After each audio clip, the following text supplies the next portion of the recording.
আসসালামু আলাইকুম। আমি আজকে একটা স্যান্ডউইচের রেসিপি দেখাবো, যেটা খুব সহজেই আমরা বাসায় বানাতে পারি। আর ইফতারের সময় কিন্তু এটা খুবই একটা আদর্শ খাবার। এখানে আমি নিলাম একটা 1 কাপ মতো ছানা। ছানাটা এরকম সফট হবে। আমি সিরকা দিয়ে ছানাটা বানিয়েছি। তারপরে দিয়ে দিব 3 টেবিল চামচ মতো মেয়োনিজ। মেয়োনিজ যতটুকু পছন্দ করেন আপনারা ততটুকুই দেবেন, কোনো অসুবিধা নেই। এরপরে দিয়ে দেব একটু গোলমরিচ, একটু লবণ। লবণ কিন্তু একটু কমই দেবেন, বেশি কিন্তু দেয়া যাবে না। আমি সমস্ত উপকরণগুলো খুব ভালোভাবে মেখে নেব।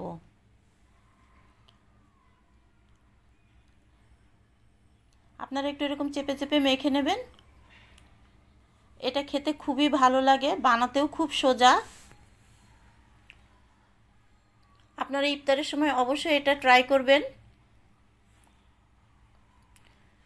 আমার মেয়োনিজ আর ছানাটা মাখানো হয়ে গেছে। এখন আমি দুটো রুটিতে মাখিয়ে নেব। এই স্যান্ডউইচ বানানোর জন্য আলাদা করে কিন্তু কোনো বাটারও রুটিতে লাগানো লাগবে না। আমি দুটো রুটিতে দিয়ে দিলাম।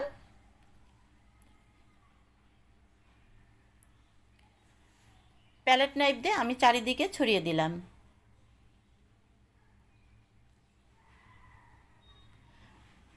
আপনারাও এরকম করে চারিদিকে ছড়িয়ে দেবেন।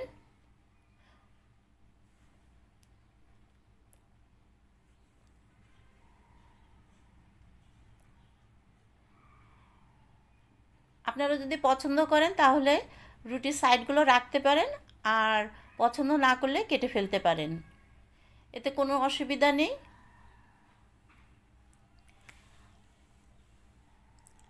আমি সাইডগুলো কেটে ফেলবো, সেজন্য আমি একটু ঠিক করে নিলাম।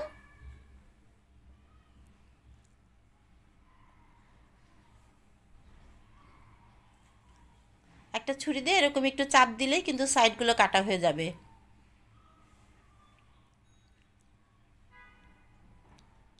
এটা কিন্তু খেতে খুবই ভালো লাগে।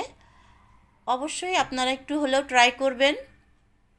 আমি মাঝখান দিয়ে কেটে ফেলছি।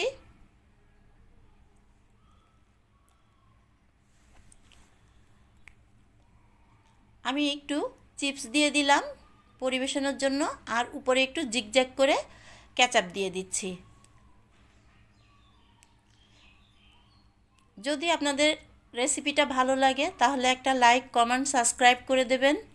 দেখা হবে পরবর্তী কোনো একটা রেসিপি নিয়ে। আল্লাহ হাফেজ।